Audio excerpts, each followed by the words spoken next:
It is one of the country's largest auto component manufacturers and has a presence across India and Europe, arguably across the world.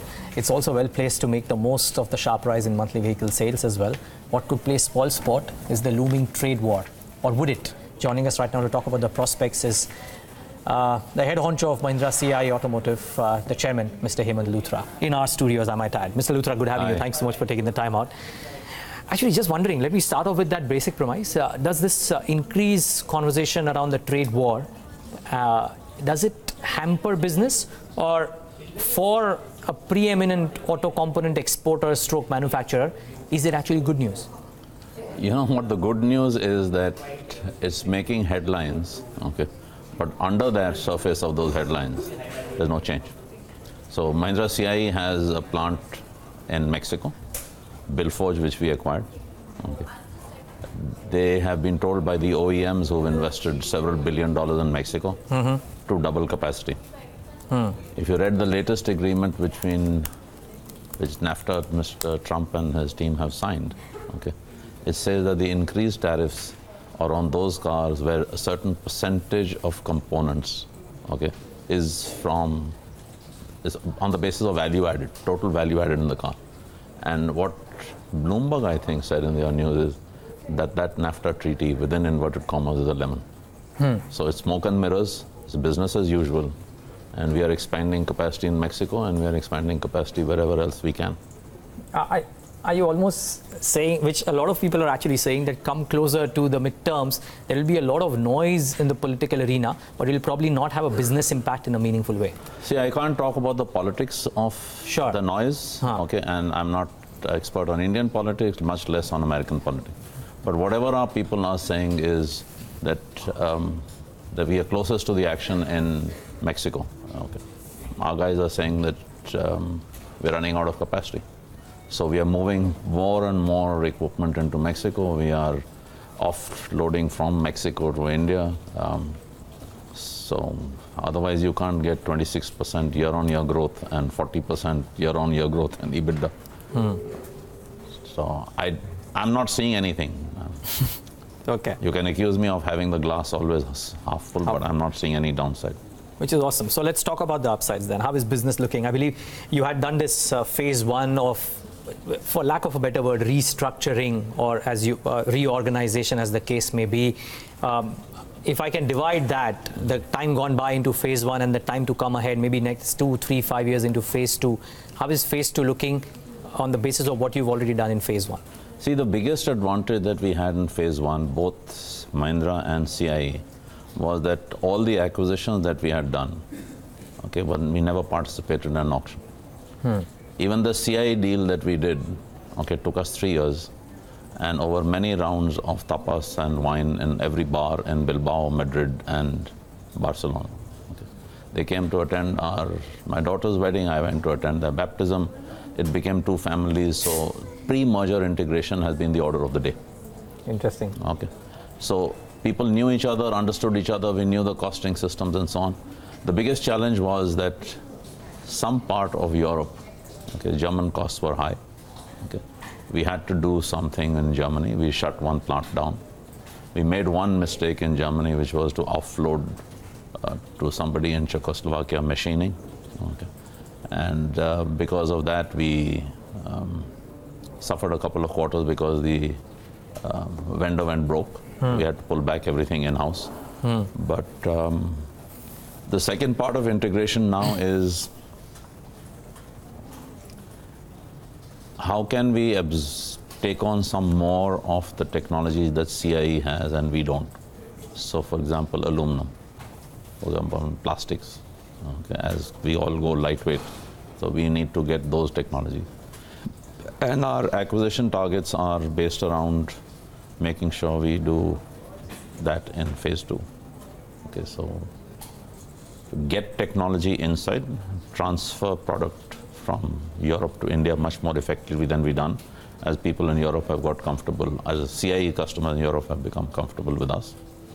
And also then make some acquisitions which will, it's the fastest growing automobile market in the world just now. True. So, okay, just to get some clarity, would you, I mean, what would the next 5 years entail? Would it entail getting your foot into the door at newer customers, even if it comes at a small cost on the operational metrics, or expand the existing pool of customers with the newer technologies that CIE might have, but Mahindra CIE doesn't have, which you just alluded to? So both. Okay. The first is you get hold of the technologies. Okay.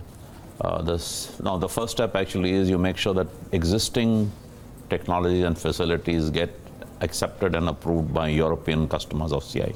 That phase has happened.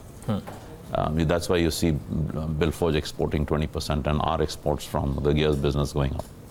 The second part of the technology is that can we get CIE technology here? In India, you mean? Sorry? In India, you mean? In India, so that we can leverage our lower cost, which is... The third part is that we can't be so patient, and fortunately the government is helping us. Okay. Because when I met Maruti, the chairman said that I am 50% market share. I intend to maintain it. I've got $5 billion of cash. I need suppliers who are well capitalized. We're reducing the number of vendors. You can't have a better capitalized company than ours, and therefore we are getting more market share. The other way we are being helped by, unfortunately or fortunately, is that some of the companies are going broke. Customers are not willing to take chances against those who are going broke, and many of them are coming to us.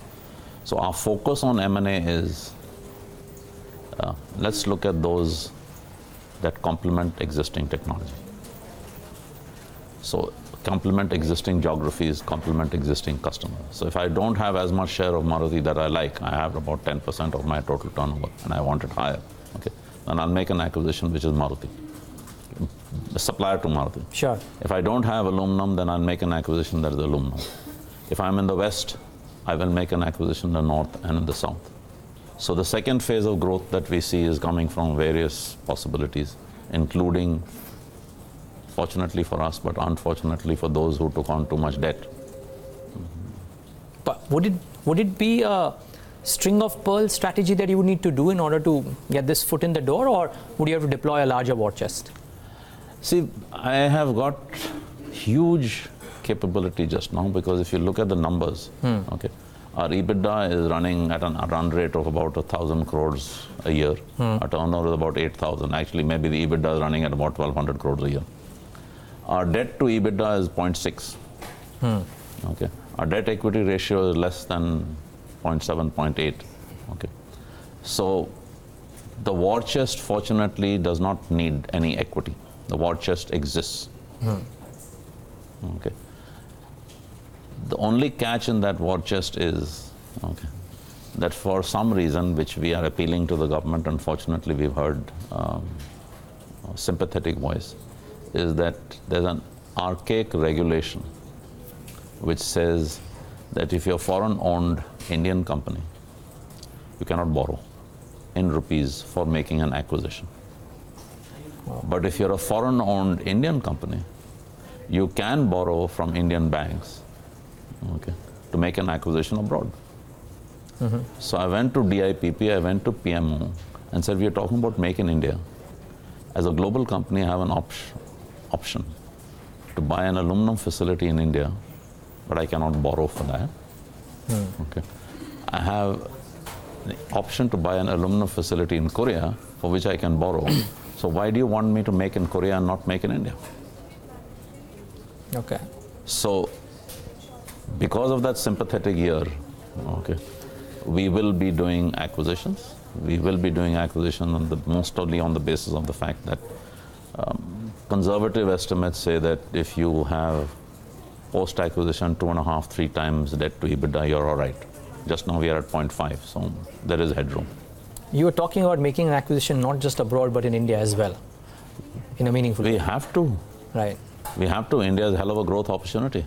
Tell us about it. I mean, we've spoken about taking the CIE technology to some of the global vendors. You've done that in Europe successfully. How does the Indian pie look like right now? Well, the Indian pie looks like A is growing 9, 10, 11%, whatever number you can put on it. Okay. If Maruti is planning to have 50% market share and is spending $5 billion and they need well-capitalized customers and they're shrinking their number of vendors from 700 to 300, And Mahindra and Tata and all doing the same thing because they have to spend a lot more money designing cars, upgrading the technology, cleaning up their engines. Okay, more and more of that design work comes to people who are capable of attracting engineers and are capable of. Okay, so all over the world there's a tendency to shrink the number of vendors, consolidation. We'll benefit from that. The other thing that's very interesting is that look at the model that Mahindra CI has created. I'm the chairman of a company which is majority owned by the Spanish partner. But there is nobody here who is spending more than 7 days a week. We look at Billforge, the acquisition we made, no changes, same management, we have the right to change, but they don't change it. Okay? It's a very interesting model because what has happened is that the cousin generation of auto component manufacturers, their kids, the second generation, okay, don't necessarily want to beat metal in India. So they want to work for Bloomberg, they want to work for people who are at the, in the IT space, in the fintech space. So a number of first generation people who are now getting into their late 60s and 70s are saying, my son doesn't want it. I don't want to part with it. It's my legacy. What we are saying to them, sell us 51% and continue to run the company. You need capital? Take it from us. Don't take on more debt. So the acquisition strategy is still very much partnership. The growth strategy is still very much partnership. Yeah. And the other thing that is beneficial to, they're saying take a choice. You want cash, take cash. You want stock in your own company, keep stock in your own company. You want the option to merge it upwards into CIE to get, Mahindra CIE to get liquidity, take that. Do whatever you like, okay, but don't hold back on growth because your son is not there. Yeah, well, I remember certain conversations in the past as well, Mr. Luthra, how Mahindra CI acquisition happened, but Mahindra is the first name and CI is the second name. Or for that matter, the German company that you acquired a few years back, wherein the promoter was sobbing about giving it away, was comfortable giving it to you as opposed to anybody else. So where does... The only problem with all this is that I'm in danger of being on the wrong side of my wife. Because she says that I said yes to you in 18 months, and these people are saying 24, but you're still wooing them. Okay, well, interesting.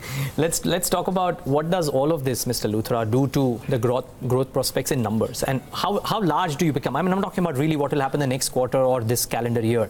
Let's assume 10-15% would happen. But my point is 5 years out, how much of a multiple from the current size do you expect Mahindra CI to be at? Combined organic and inorganic growth. See, I think you and I will get arrested if I start giving numbers. No, okay. So we have just to, estimates. our thumb rule is, okay, we have to grow 50% faster than market. Okay. Okay, our competitors. Because we are well capitalized, we don't have any, we don't have any constraints in terms of the ownership. Okay, and second thing that we have to do, make sure is that if CI is running Europe at 15-16% EBITDA, okay, you have to reach there. I am running at 14%, and okay, maybe I have to reach that also. If CI is running at 15% EBIT and therefore appropriate ROC of close to 15, north of 15%, and I'm running EBIT 11, not 15, and I'm running ROC 12, not 14, I have to reach that. Okay. I think we have to look after the bottom line. Okay, the top line will happen because of customers which will come to us for consolidation. Having said all of this, because you will not let me get away with... No, I'm not asking you for a specific number. I'm really asking about what's the size... I'd be disappointed that if we could not hit... keep up this pace for at least another 3 years, which is therefore our what do you call budget. But the budget is like a 15-20% growth rate. Okay, this year we've been fortunate that it has been 26% year on year. So I don't think I can keep up with 26%. But a reasonably healthy growth rate, add better margins, better return ratios, better profitability. I think that would be the sum and substance. That's what it's all about.